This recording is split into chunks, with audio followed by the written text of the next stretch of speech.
পরিস্থিতি তো ভালো নয় রে। ছোট ভাইটা সেদিন চেংড়ি দেখানো, তারও কোনো খবর পানো না। দাদা, হ্যাঁ ভাই, এই কামটা কিন্তু ঠিক করতেছিস না তুই। ভাই কি হয়েছে? তুই কি মোর দুঃখ বুঝবো? তুই তো থাকিস বউ নিয়ে। এই সামনে শীত আসতেছে, বিয়ে করা লাগবে না? সেদিন না তোকে নিয়ে আমি চেংড়ি দেখতে গেল রে। সেদিন চেংড়ি দেখতে যা ঘটক কই, ঘটকের সাথে একটু খবর নিছিস? তুই কখন খবর নিনু?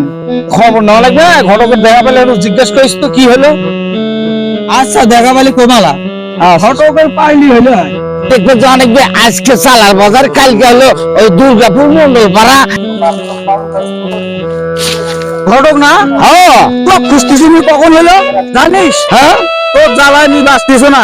হ্যাঁ সেদিন গেছে দাদার সাথে ওই পাত্রী দেখতে গেলু। হ্যাঁ পাত্রী পরে কি করলে সেটা ক। ইস, সে কথা কইস না রে ভাই, তোর কপাল খারাপ রে ভাই।